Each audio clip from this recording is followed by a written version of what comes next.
Kevin Dims, a man of 100 hustles here. Uh, my friend said that I should start telling y'all some of my Uber stories, even though I decided I didn't want to, but some of them are just way too funny. The first thing I want to talk to y'all about, if you do rideshare, Uber, Lyft, you have kids, people in your car, invest in Emesis bags. These are great. They go right over the mouth. Whether it doesn't matter what you call it, puking, hurling, chunking, blowing chunks, throwing up, tossing your cookies, whatever you call it, the medical term for it is Emesis. Invest in some of these nice little Emesis bags here. You hear somebody doing the pre-chunk, pow, you pop this bottle back into them out the center console, they blow, close it off. If you're an a-hole, just throw it out the window. But I highly, highly, highly recommend having some of these on hand if you do any sort of ride share, if you have kids. They are super cheap. And that leads us in today's story. So first off, we got the Mad Pooper and the Drunk Puker.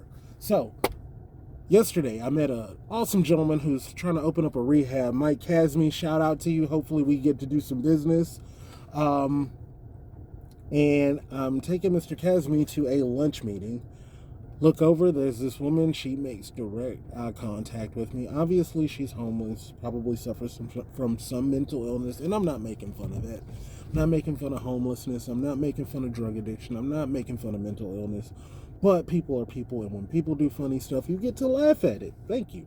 And this woman proceeds to make direct eye contact with me. I'm talking like, and I'm expecting the change, the zombie activation mode. Change. Can I get some change? But this woman, while making direct eye contact, drops trowel right there and proceeds to defecate. And smiles like I was supposed to be happy about you making eye contact. I've never made eye contact with somebody while they defecated. For lack of a better term. You know what I want to say.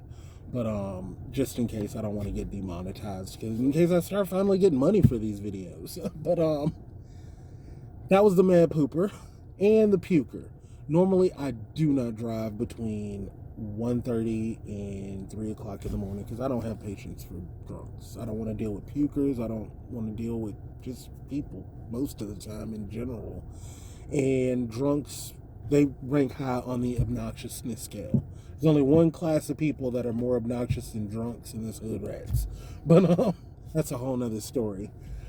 So, group of people get into my car, two young ladies and a gentleman, and I hear the pre-puke sounds. So, shotgun, like, pow, Emesis bag on spot.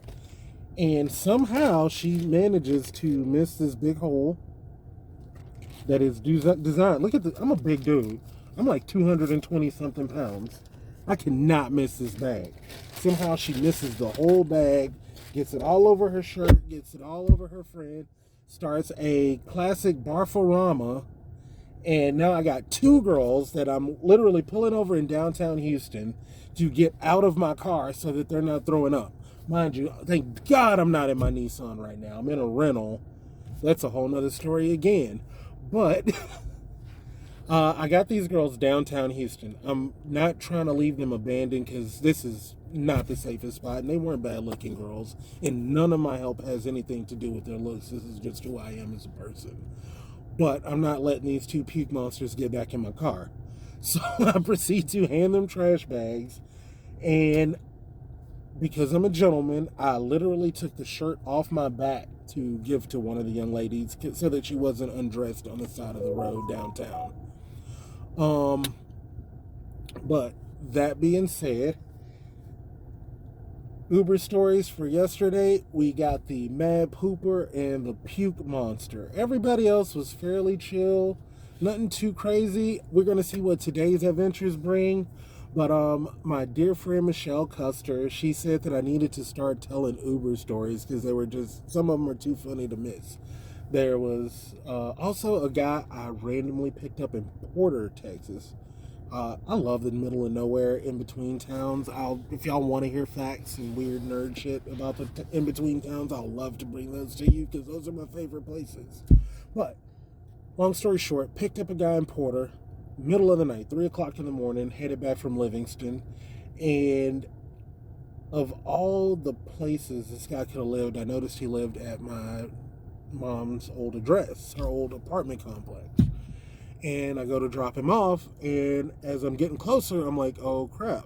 I notice a window that's got lights around it, and it's my mom's old bedroom window. So I proceed to describe the guy's apartment to him because this was my mom's old house, and ironically, I don't know the chances of this statistically happening, but I met someone who lives in my dead mom's old apartment and ended up driving them home at 3 o'clock in the morning. I don't know what the cosmos are trying to tell me. I don't know if the universe or mom or something out there was trying to send a signal that night, but I felt the need to bring that one up. Kevin Dooms, the man of 100 hustles, here with Uber story number 1, the Mad Pooper, the Mad Puker, and Emesis bags. Get you some.